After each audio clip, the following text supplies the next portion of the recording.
Okay. Wow. You are online. Yes, we are. Okay, so let's begin. Good morning, good afternoon, everyone. Thanks for joining on day 3 of the 4th edition of STEM Week. Thanks all of you that are attending here in the auditorium, also people who joined via Zoom, and well, to all the rest that will watch this on demand probably later or now by YouTube. Okay, so today I have the pleasure to introduce one of my dearest friends, oldest friends. Yes, we are old, Adriana, I'm sorry. And she is going to give a talk of sustainable and environmental architectural design. His master's in science, Adriana, she earned a bachelor in arts in architecture from Universidad Autónoma de San Luis Potosí, la UASLP, and a master's degree in sustainable environmental design at the Architectural Association in London. And she's currently a co-founder and director of the UK architectural practice 2A1M studio, delivering sustainable led projects across the residential, community, and commercial sectors. She's passionate about inspired and thoughtful design with a special interest in sustainability and contemporary architecture. And well, without any more or any further saying, welcome, Adriana, and the floor is yours. So whenever you're ready, we will be more than happy to hear your talk. Perfect, thank you. Thank you so much, and thank you so much for inviting me. Perfect. So yes, I'll be speaking about sustainable environmental design. So in this presentation, I'm just going to give a really short intro, which Barbara already gave about me, so I'll keep it even shorter. And then I'll move on into what is sustainable design. What are the elements that make a design sustainable and environmental? And then I'm going to give an example of an architectural project that I did trying to incorporate all of these elements, and then finish with just a conclusion and then final thoughts. So like Barbara said, I graduated in Mexico. I then did my master's in sustainable environmental design in the UK. And then I also did a professional practice and management in architecture, which is a qualification that you need to do to legally be considered an architect in the UK. I have 8 years experience in the private architectural sector, and I then decided to form my own practice in July 2020 called 2A1M. So what is sustainable environmental design, or also sometimes known as green architecture? So I'm sure when I say these words, like the first thing that springs to mind is something like this. And it's not necessarily wrong. It is partly that. It's not necessarily wrong, but equally it's not necessarily right either.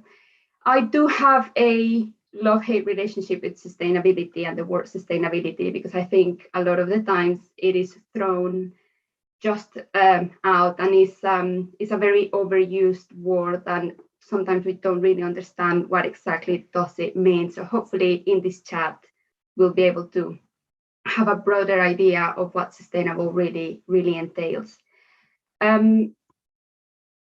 So I took this word map from Google, and all of these words, you might start identifying different words and different keywords that might resonate on what potentially is sustainable design. So keys like renewable energy, architecture, solar, alternative ways of heating up a space, of cooling a space, all of that, it is part of what sustainability really means.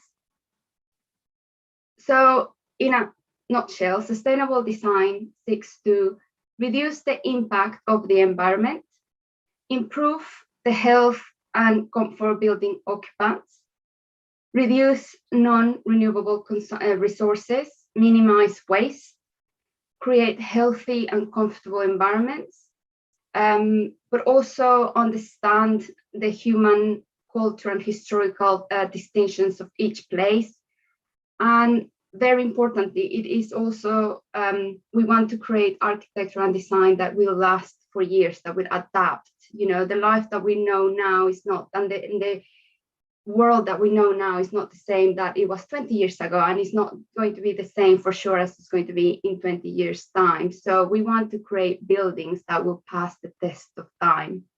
If we start from the point that the best thing to do in an environmental and sustainable point of view, the best thing that we can do is to do nothing, that really sets the tone of what architectural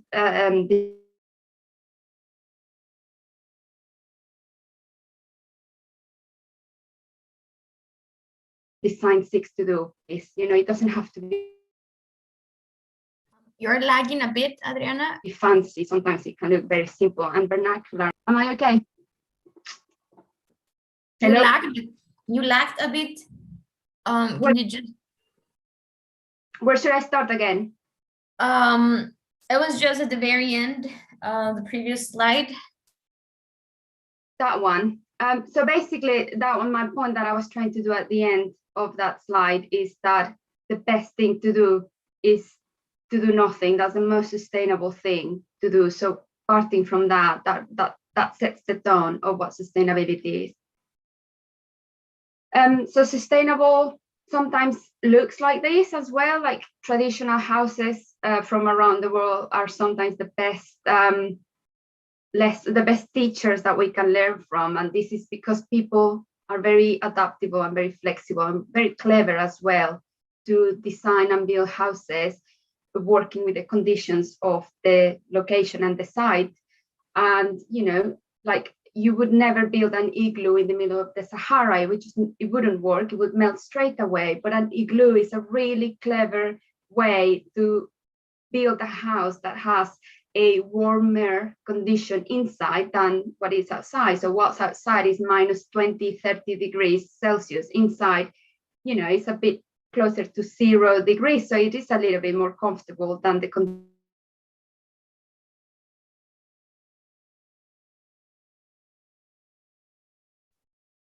Lagging again. Actually, you are frozen now. conditions outside. It will still be cold. If I stop my video, is that better? Probably we could try. Yep. Okay. If I lag, just raise your hand and I'll see it. Okay, good. So anyway, so houses like this one, they're perfectly adaptable to flooding. So usually these type of houses are next to a water source, and if there's a flood, then the house will survive. Another type of houses is like this one called yurt or gert, that they're movable, so that adapts to what, you know, a nomadic style. So what I'm trying to say is that sustainability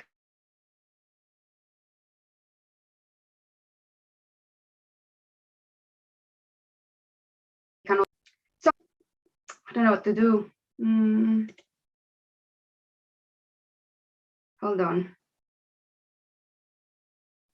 Can you still hear me? No.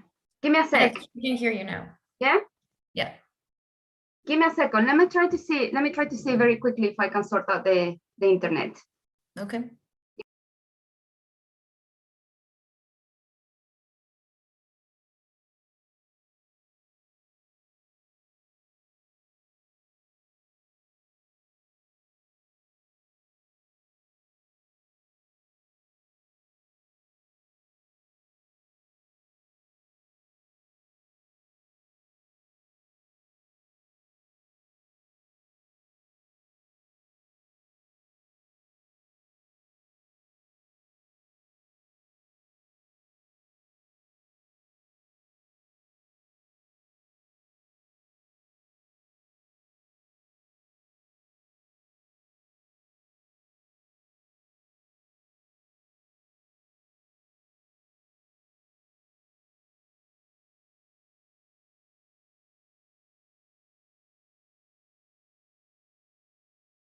Okay, this is the time that we all use to reflect on what you've heard in the previous slides. You prepare your questions for what's about to come.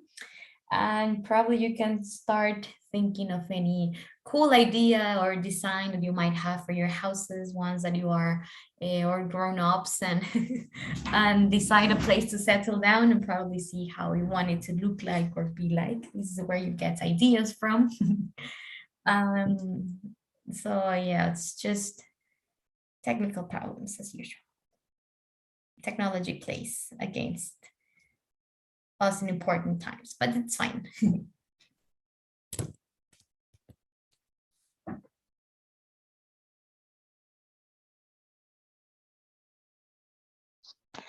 No worries. We are still finishing signing up the assistance form. So yeah, I'm going to make a picture of it so you can see how many students are filling out the auditorium. Okay. Okay, great. Thanks, Fede.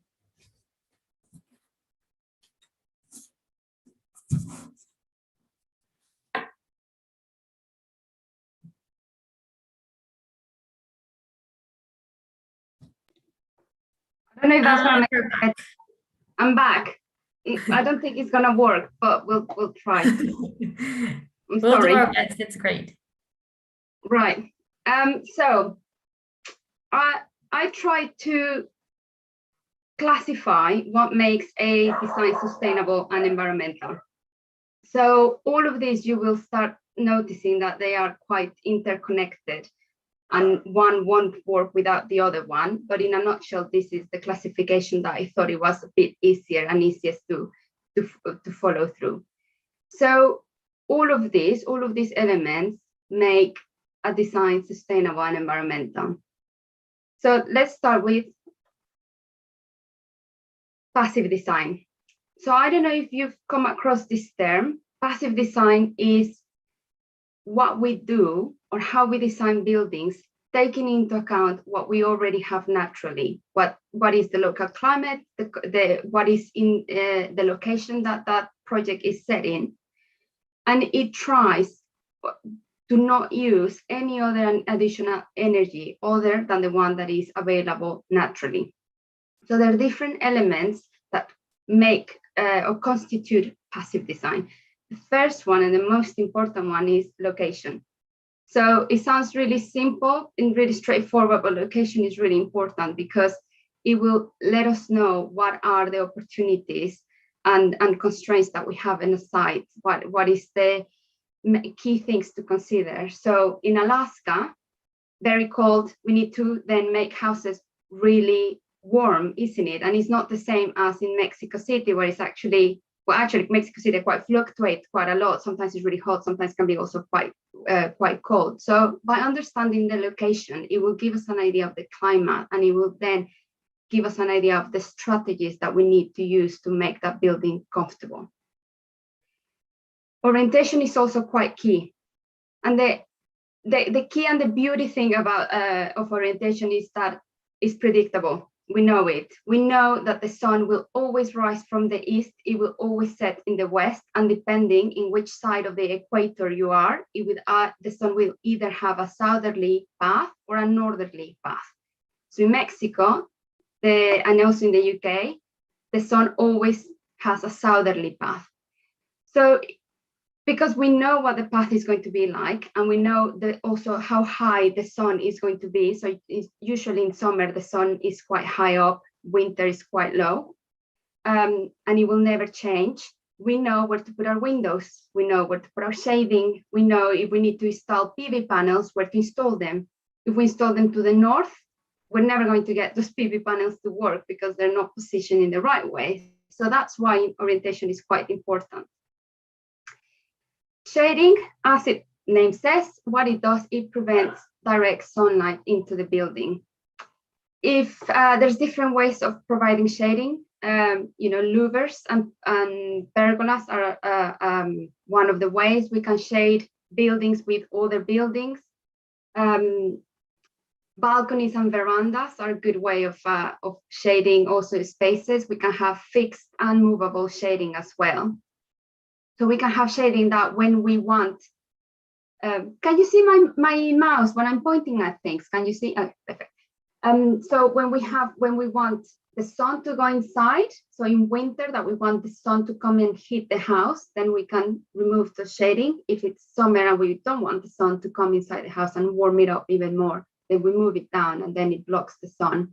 So shading can be done in different ways. As an architect, we try to integrate this shading as part of the building design. So try to make it work with our designs rather than just plonk it on at the end because we didn't think about it. Shading, it's, because solar geometry is predictable and we know how the sun is going to go during all of the times of the month. When it's very high, it is very easy to block the sun by using shading devices. And when it's very low, then the sun can penetrate and go inside the rooms and heat up that space. So shading is a really important consideration to have when we design the buildings. The next one is thermal insulation. So thermal insulation is probably not that common in Mexico, but think of it like, in winter, sometimes you go into a house and it's colder inside than when it is outside, and that's not the right way of doing it. So what thermal insulation does, it prevents the heat transfer or the heat loss from spaces. So heat transfers or travels from hot to cold. So if outside is really, really hot in the summer, what we want is that sun to transfer inside our house. So we want to keep out the hot. In winter, when outside is very, very cold, inside we want it to be warm. So we want to avoid heat loss. So we want the heat to stay in the house. And thermal insulation helps us reducing this heat transfer between hot and cold. So ventilation is letting flow of air within a building. Ventilation is really important.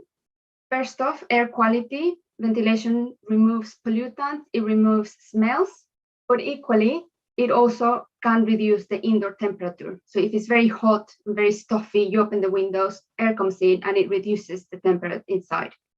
There's different ways of ventilating a space, and usually the most effective is either cross ventilation or stack ventilation. The less efficient way is single-sided ventilation. So when you have just one window in one room. Cross ventilation, have one window on one side, the other one on the other one, and it creates a flow. And stack ventilation is the most successful one because hot air always rises. So cold air comes from down, from the lower levels, and then rises, push the hot air up and gets rid of it. So natural daylight is also important because the more natural daylight we use to illuminate indoor spaces, the less electricity we then need to use. The logic behind natural daylight is if there's a sun outside that is shining, you should be able to get that light inside a room without the need of additional electricity.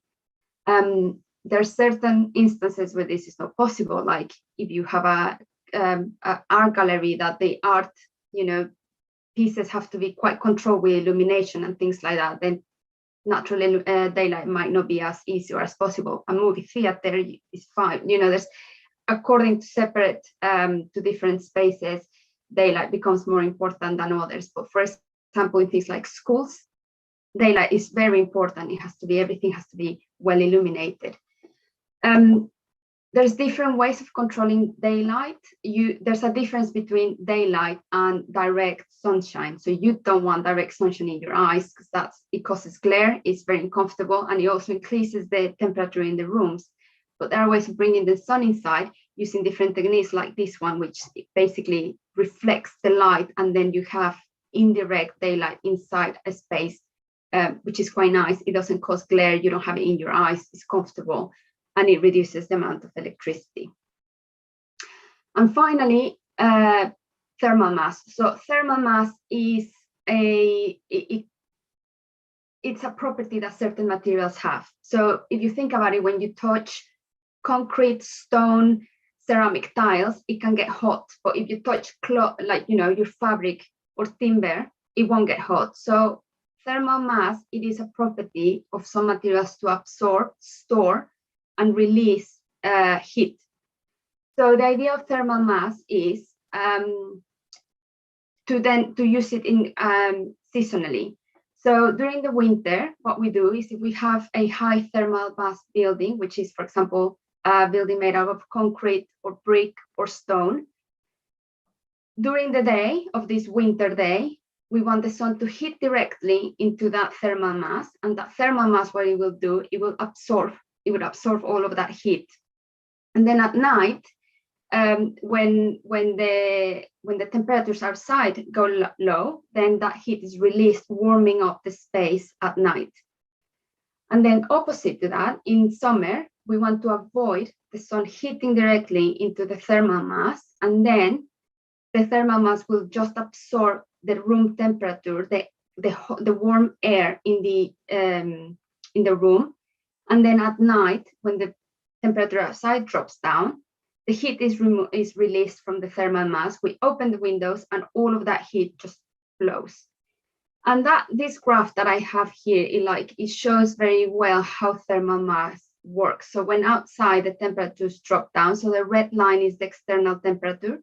So when outside it drops down, all of that heat is released, pushing the internal temperature, is this one, it pushes it up. And then when during the day, when the heat rises, when it gets hotter, then that temperature inside the room gets absorbed, and then reducing the temperature inside the room. So it is a nice way of keeping the internal temperature in a constant state, and it doesn't allow those like big changes in temperature inside a room. So all of these are components of what we call passive design. So none of these items use energy, it doesn't use electricity, it's just naturally, it just comes what we have just naturally. The next item of what is sustainable is active design. So active design is everything that we use that requires energy. So when you switch on something and a light comes on, that's active design. When you switch off the air conditioner, fan, all of that is active design. So it's anything that uses energy to keep you comfortable inside a building. But there are ways of making this sustainable. So the obvious one is using renewable energies. If all of your electricity comes from solar energy, then that's sustainable active design. But there are other more also quite clever ways of making this active sustainable design. So 2 examples of this are something that is called a ground source heat pump and another thing called mechanical ventilation heat recovery system. So they both work in the same principle. So imagine that you want to heat up a food. You have a soup and you want to heat it up in the microwave, and you have one container that has been frozen all night, and you have another one that is at room temperature. The one that is frozen will require more time and more energy to heat up, whereas the one that has been at a normal room temperature, it will require less time and less energy to be heat up. And these 2 elements, they work on the same principle. So the ground source heat pump is used to heat up water, and the MVHR system is up to heat up air. So what it does is these little guys here that is there and this little guy there, what they do is they recover heat and they transfer it. These pipes are underground. And the reason why they're underground is because underground, the temperature remains constant throughout the year. So if outside is freezing, underground, it will be the same temperature. And if outside is very hot, underground, it will be the same temperature, and it's usually 10 degrees. So what they do is they put water with antifreezing in these pipes, and it's just constantly running in this loop. So when the water is coming here, it's cold. And by the time that it finishes this circuit, that water will be heated up to ground temperature, which is 10 degrees. So then it goes to this little guy, and this little guy will transfer those 10 degrees into the water that it needs to heat up inside the house. So then that little guy just has to increase the temperature from 10 degrees to 30 or whatever is needed inside the house. So it reduces the amount of energy that it needs to, that it requires to heat up. Same with this one. So for example, this one is quite used in the UK when in winter outside is really cold. You don't want to have all of your windows open because then all of the cold is just going to come in and all your heat is going to disappear. but you still want fresh air. So what it does, it absorbs stale air from the kitchen, stale air for the kitchen or the bathroom. So it will like suck it up, and then put in this little heat transfer, and then transfer that heat from the old air, and then put it into the new air that has been sucked in. So that's how it does it, and then it will recirculate that fresh air, and then it will pump it into rooms and living rooms at a temperature that is comfortable. So it reduces the amount of energy that you need to heat up a space. So that's ways of making active design sustainable. The other one is, I don't know what the title is with. Anyway, renewable. So renewable is quite straightforward, quite simple. There are many sources of renewable energy: solar, wind, hydro, tidal, all of these. To be honest, in architecture, we really only use most of the time solar, sometimes wind. The reason for that is because wind power, in order to be effective, it has to be quite high up, and the wind turbines have to be quite big. So it's really, if you ever see a house with a tiny little fan going on, it's probably not doing much. It's just turning up one light bulb, and that's it. It's quite proportional, the height and the size of the turbines, to how much energy they produce. So they're really the only way of using them in a very effective way is, for example, this guy, that is a massive skyscraper. The turbines are quite big, they're quite tall. That is a very efficient way, and also it's quite a clever way of integrating into a design. In reality, what we really do, especially in small architectural residential projects, is solar. But I think technology keeps improving, keeps increasing, and now we're doing things like this. So this is the project is called Solar Decathlon, and basically all of the facade are solar panels, which I think is really clever. It collects all of the energy and it takes into account all of the sun movement. And also they included the solar panels in the shading. So the shading is movable and it moves throughout the day. So it's quite an effective and interesting way of using solar panels. Tesla is doing roof tiles. So all of these roof tiles are actually solar panels. And it's a really nice way of integrating this in, for example, in the UK, there's quite a lot of areas that are called inside a conservation area.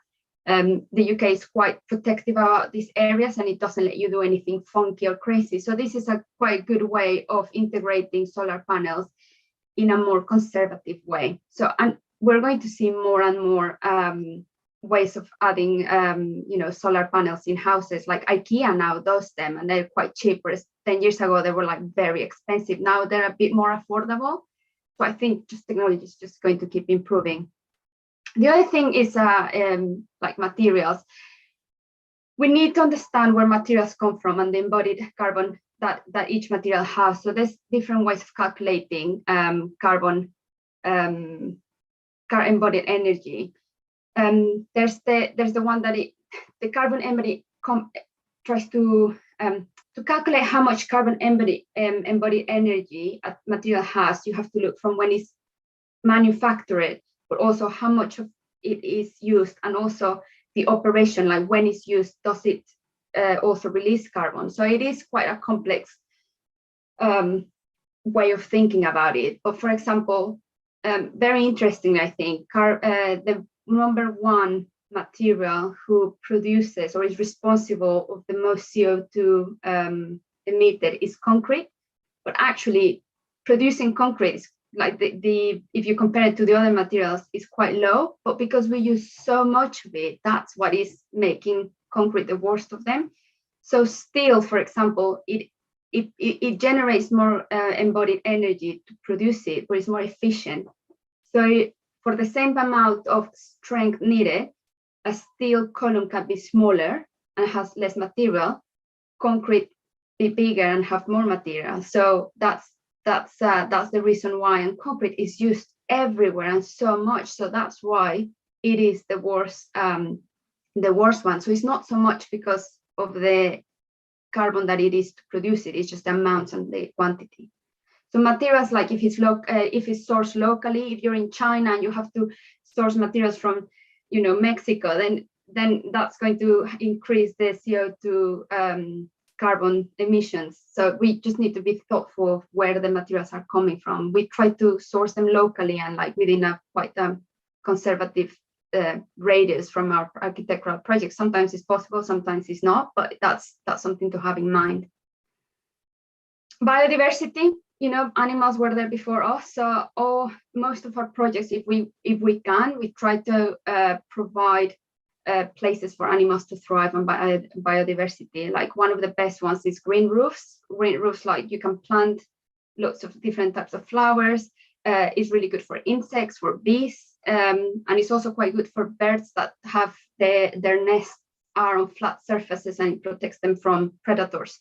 So, you know, it's just something else to think about, and we need to see, right, what can we do for them? We had a project in the UK that we had to build houses for bats. So bats are a protected species in the UK, and we had to incorporate it in the house. And it's actually quite interesting to see how we can work with this and not affect them with what we're building. And finally, comfort. Comfort is really important in sustainability, because at the end of the day, we have to be comfortable. If we're not comfortable in our buildings, we're going to walk on the air conditioner, we're going to turn up the heating, we're going to do all of these things that if we try to reduce it, then that would be great. So, you know, we want to be comfortable where we live, where we work. We don't want to be freezing. We don't want to be boiling. And there's many things that, you know, affect what comfort is. So what we're wearing, also what activity we're doing. So if you're jumping up and down, you're going to feel a bit more hot or warm than if you're just sitting down.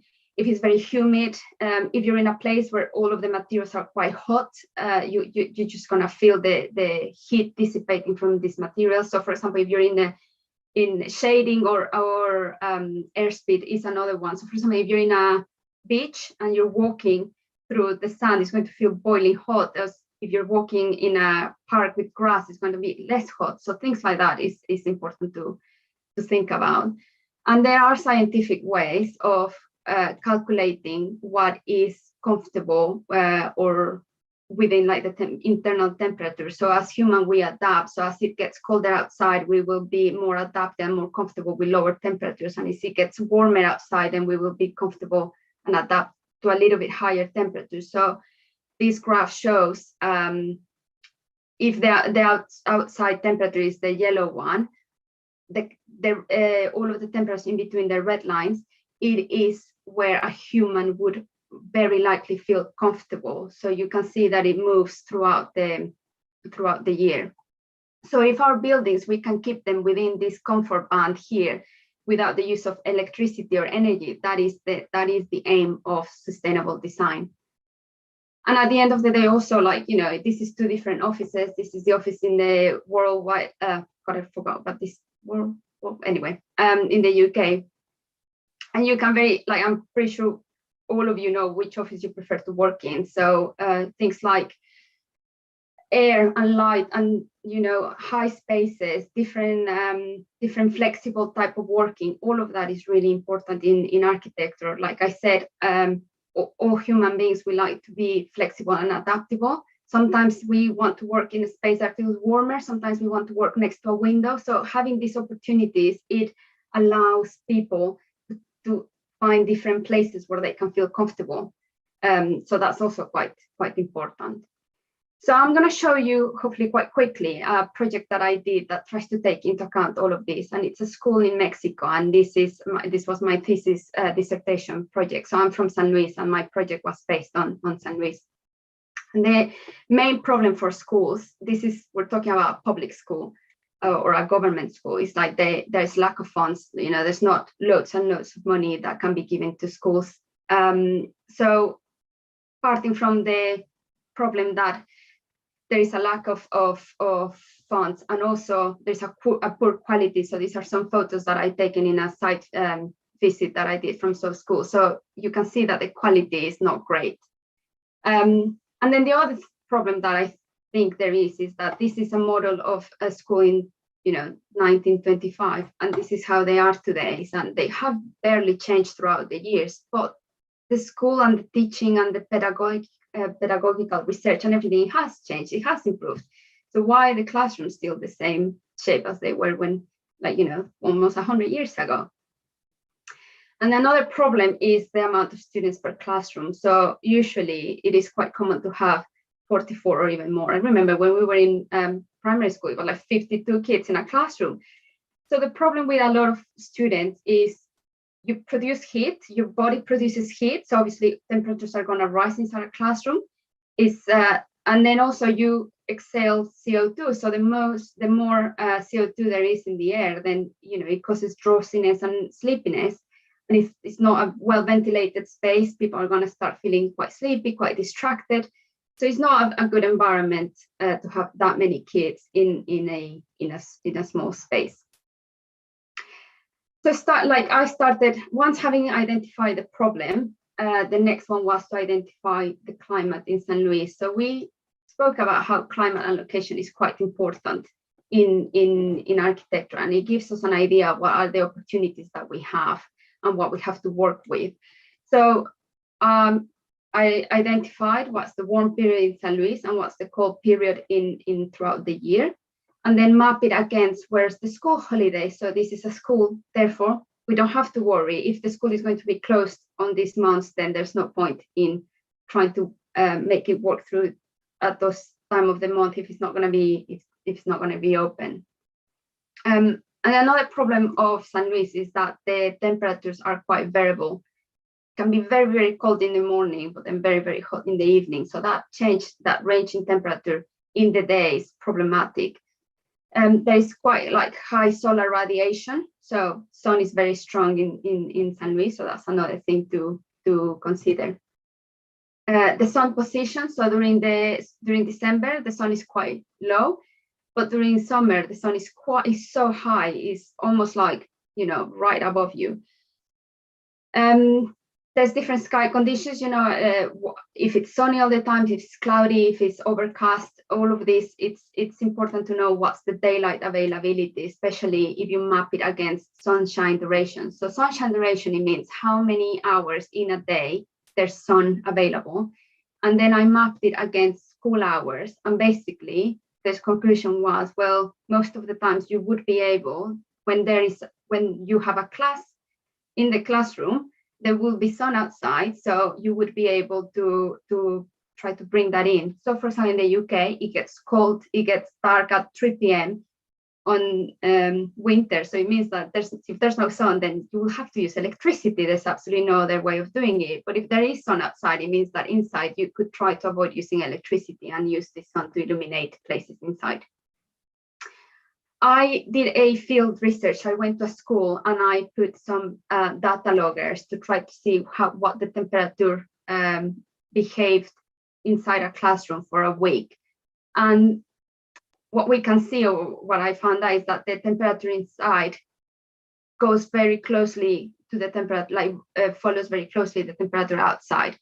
So this means that in the mornings, the temperature inside the classroom can get quite cold. This was in September, so the temperatures were not as cold as it would be during the winter, but it means that they drop. And then during the evening, the temperature is quite high, and inside with all the students and everything, it just heats up the space.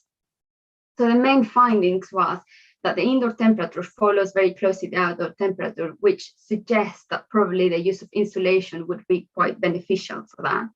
It is too hot during the evenings, and it's not good, especially some of the schools in Mexico, they have the morning shifts and also the evening ones. So for the evenings, it would not be good. And during the colder months, the temperature inside the classroom in the morning could be quite low. When I went, all of the lights were on, but outside it was quite bright. So it just means that daylight could also be improved to avoid this. And the same problem is too many students per classroom. So having seen that, and studied the climate, and then seen and done some field research, we can then see what are our design strategies. So design strategies to reduce the heat loss during the mornings, especially during the cold weather, to have some solar control, especially in the hot months. So try not to get that classroom too hot.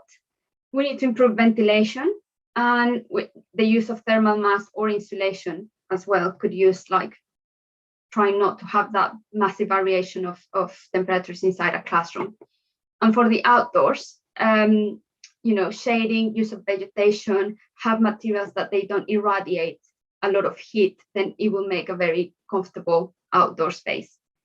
And another thing is that it has to be low cost, because we don't have a lot of money to build public schools.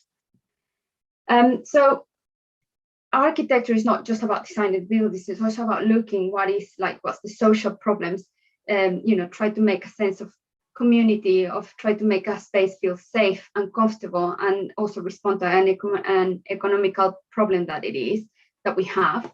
There's all the environmental aspects that we've been talking about, but it's in school particularly, it's quite important as well to know what is the pedagogical trends and what's important in a teaching space. And what I've learned is that things like having outdoor learning spaces or flexibility in ways of trying to work inside, group work, and all of that is quite important. So all of this is trying to incorporate in the design.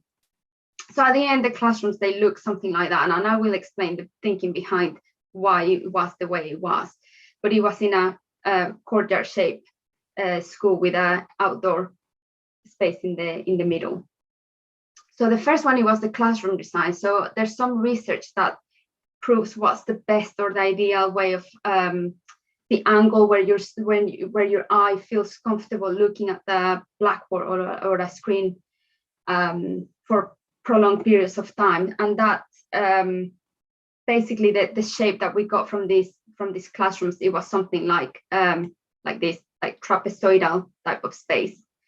And there's also research that suggests that for the lower levels, so when kids are quite young, the most important relationship is kids with teachers, and they suggest that the lower amount of students per classroom is more beneficial. But when they get to a higher level, like 4th, 5th, or 6th grade of primary school, then the connections between student and student are more important, and then that's why they suggest having more students per classroom.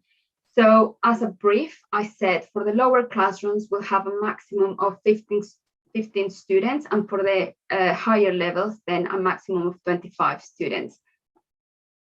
So the other reason why I decided to go for a courtyard shape is because there's a lot of research that shows that a courtyard creates a microclimate. So it depends how, if you think about it, like Mexico has a lot of architectural, the colonial architecture that has internal patios. And that's because the internal patios, they have a certain ratio of height and width that it allows that internal patio to be shaded. It improves ventilation of spaces. So it almost creates this microclimate. And next time that you're walking around, the city center in Mexico and you go inside courtyards, try to notice the difference between the temperatures outside and the temperatures inside these courtyards, especially if there are fountains or vegetation. They really lower the internal temperature, so it makes it feel cooler when outside is quite hot. So that was one of the reasons why this shape, I thought it was a good idea for the schools. And also by doing this shape, it's quite controlled. You can have one axis there, and it's a very way to have a secure internal space that kids are just not running around, and then you close those two gates and everyone is inside the school. So that was the thinking behind this courtyard.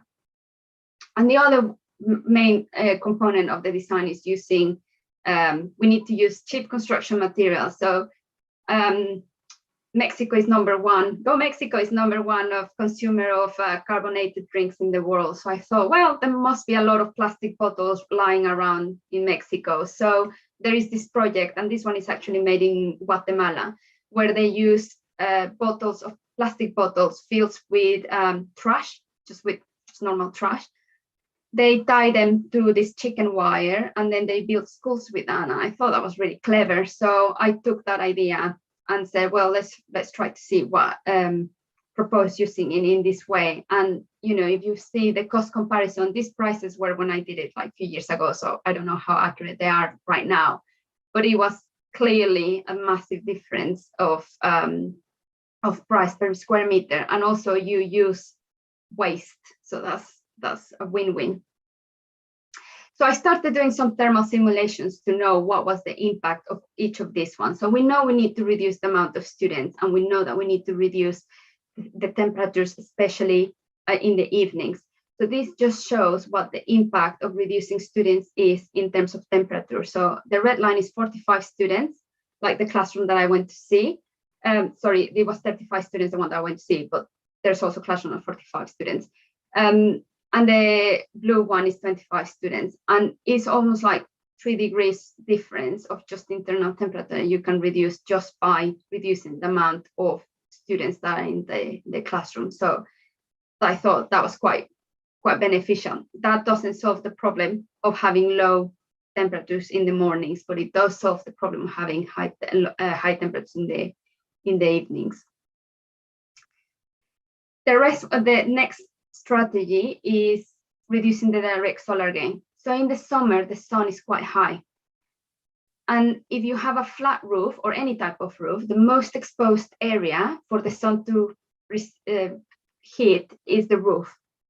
So by putting an extra roof, so this is your normal concrete roof, and then I suggested putting this corrugated metal, which is quite cheap, above it. It means that all of the sun radiation gets reflected, and that sun does not get into this classroom.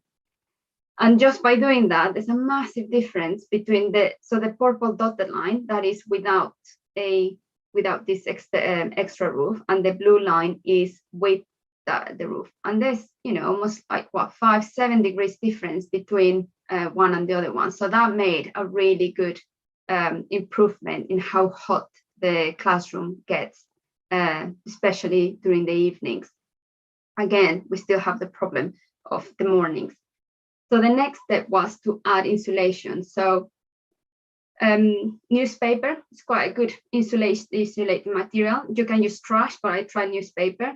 So the idea was filling the bottles with newspaper and then created this thermal insulation to avoid the heat transfer and the heat loss. And that was the one thing that really improved the thermal performance in the mornings. So it pushed temperature up in the mornings, and then that was the best solution of that. So this is just a summary of all of the improvements and the comparison. So the first one is the base case. That's the school that I went to visit, and it's in the warm period, 46% of the time the school inside is during comfort or a comfortable temperature, and during the cool period, 50% of the time is. And by reducing the number of students, by adding that double roof and by adding insulation, 75% of the time the building would be in comfortable temperatures, and 80% of the time being uncomfortable. Also, you have to bear in mind that these temperatures, like once you do it then in Excel, for example, if it's 21, it will categorize it in one, and if it's 21.1, it will categorize it in another one. So obviously it's quite harsh, that line where it does it. But as a human being, you can't tell the difference if it's 21.1 or if it's 21.2. So you have a little bit of adjustment level. So taking that into account, I did this other comparison saying, well, when the temperature inside gets above 28 degrees, I won't take that into account. And when it gets below 21 degrees, I won't take that. Same in the winter. And it means that almost 90% of the time, you would be in a comfortable temperature inside the classroom. And this is without any use of electricity or energy, it's just naturally. And just very quickly for the daylight, there's this project, it's quite interesting when it's called A Liter of Light. And what they do is they fill a bottle with water and bleach, and then they use it to like illuminate a room. And following that, it's not quite the same, but following that theory, I suggested using bottles of water as just to put them across the wall and see what that effect would be in daylight. And this, I'll explain this. So this is a daylight simulation.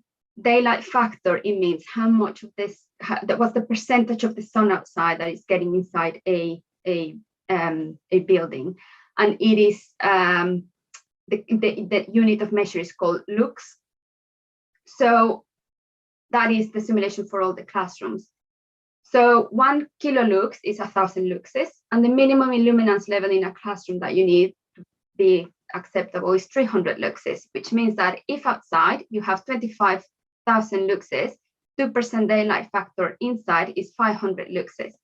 So if we see this is San Luis, most of the times you can get up to 25 kiloluxes outside, but sometimes even higher, reaching almost 100, which means that's a lot of sun. So if you see this, this graph, all of this is between the red and the purplish, which means that inside the classrooms, when outside is 20 kiloluxes, so an average daylight in San Luis, inside you will have from 400 to 200 luxes most of the time between these two, which means it's acceptable. And again, this is without using electricity. So that's how, at the end, how it looked, that design. So you can see here the double roof, the one, just the one access, and the courtyard, how the idea of having all of these spaces into this internal courtyard. And just very quickly to finish, the whole idea of, you know, having these adaptable and flexible spaces, the idea of having these classrooms, the top ones are where the older kids are, the bottom ones are where the younger kids are. So they're smaller because they have less people. These ones are bigger because they have more. And the whole point is that they all have an outdoor space that they can use as an extension of the classroom.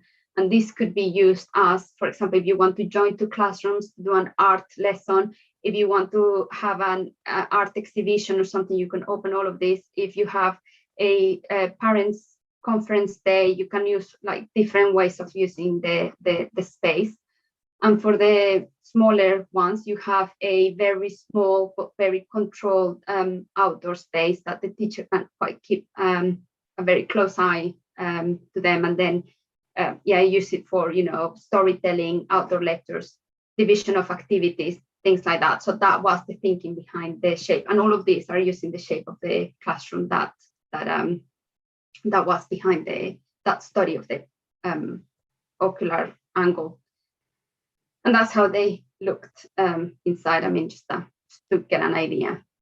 But yeah, so rushed in the end. But that's just I think it's just, hopefully I managed to talk of how to understand what sustainable is and how complex it can be, but how also there's different ways of solving different problems, and how it doesn't have to look all the time, you know, green and just green everywhere. And solar panels, you know, solar panels is right at the end. Everything, you have to think of a building right from the beginning, the basic principles, and then there's no point in having a solar panel if all of your energy inside you're just gonna you know, lose it, or there's no point in turning an air conditioner if all of the cool air inside is just gonna dissipate. So all you know, there's a thinking behind it, and it's more complex than what I think most people think it is, but it's possible. So yeah, I'm gonna stop talking now. Hope you enjoyed the chat.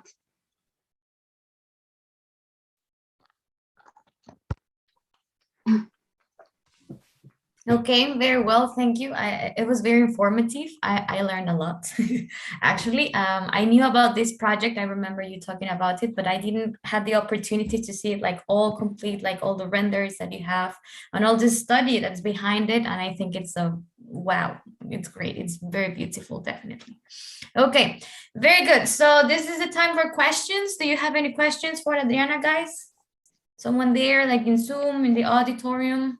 Yes, we have here in our auditorium. Give me 1 second because I need to go with the microphone.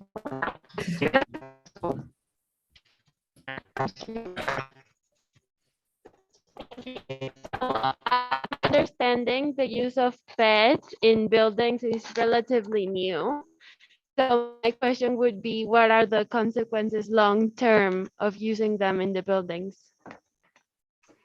Yeah, I mean, that's a really good question.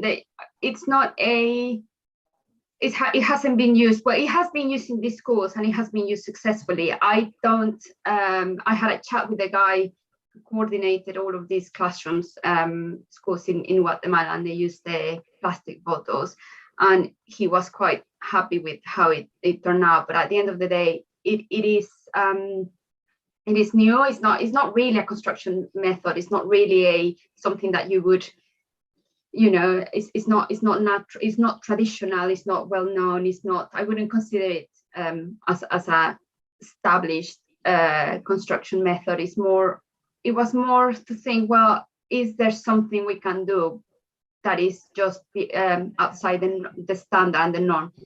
guess things to consider would be how the quality, you know, like if it degrades over the time, like if when you put the cement on it, would it cause any issues? Like probably you can't hang things in the wall very easily if you want to, like, you know, just nail something and fix something to the wall. I doubt that the plastic bottles would be strong enough to hold something that you would, for example, a TV, that if you wanted to hang a TV from a wall, probably that wouldn't be a good idea. But yeah, so that's I don't think there is a lot of research done into this and a lot of use, so it would be quite interesting to know what it is. I mean, part of me thinks it can eventually disintegrate, but plastic lasts forever, so it might not be a problem after all. But yeah, probably as a matter of stability, like how stable, if you are in an earthquake zone or something. Yeah. You wouldn't rely on the plastic bottles for stability. You would rely on the frame. So I failed to mention that the actual structural frame of the building was independent of the plastic bottle. So you would need to have either in my case, I suggested a bamboo structure, and that's the thing that holds everything in place. But you could have like columns, steel columns or concrete columns, and then just in between infill the panels with plastic bottles, but the plastic bottles would not be what keeps it structurally sound now. Okay, good. Yeah. Thank you very much. We have another question. I think we have time for maximum 2 questions because immediately have class afterwards. Okay. Why did you decide to focus on sustainable architecture? I think we have to. I don't think there's a I was always really interested, like I've always been really interested in sustainability, but nowadays I don't think it's an option. I think as architects, we have to be sustainable. Sometimes it's a bit harder. Sometimes at the end of the day, there's a client on the end of the projects paying for everything, and they are the ones who decide, you know, what goes in or what doesn't go in and what type of materials we use. But we do in all of our projects, we analyze the site, we analyze what's the best orientation, what's the best position, what's the best way of putting the windows, what type of materials we do. And I think it's just not an option, especially with everything that, you know, we are all very well aware of all the problems that we have in terms of material pollution or material waste, you know, global warming, all of that. So it's, yeah, I think I've always had this interest. I always knew that I wanted to do sustainable design, but yeah, nowadays I think it's almost an obligation for all of us to do it. Thank you very much. I'm so sorry to do that because it was so interesting, but there's a class outside that is waiting to enter. So do you think it will be possible if a student email you through Barbara some of the questions they have? Because there were several questions and I see that also Jimena have one. So maybe one thing that we can do, guys, is to send an email to Professor Gonzalez with your question, and she can then email it. And maybe we can have afterwards, you know, a session in which we solve these doubts that they have. Yeah? Yeah, for sure. Fantastic. So just before you leave, guys, to record your attendance, remember to type your name and your ID in the chat, the ones that are in Zoom, of course. The others, you have an attendance sheet there. Yeah. Thank you very much. And yeah, thank you. Have a good evening now. Thank you, bye. Very much. Sorry I took too long. I think it was my it's a passion. It's a passion in which you share your experience and everything that you do. Okay. Hurry up, guys, because I need to call Ro and I need to close the Zoom. Let's go. Bye.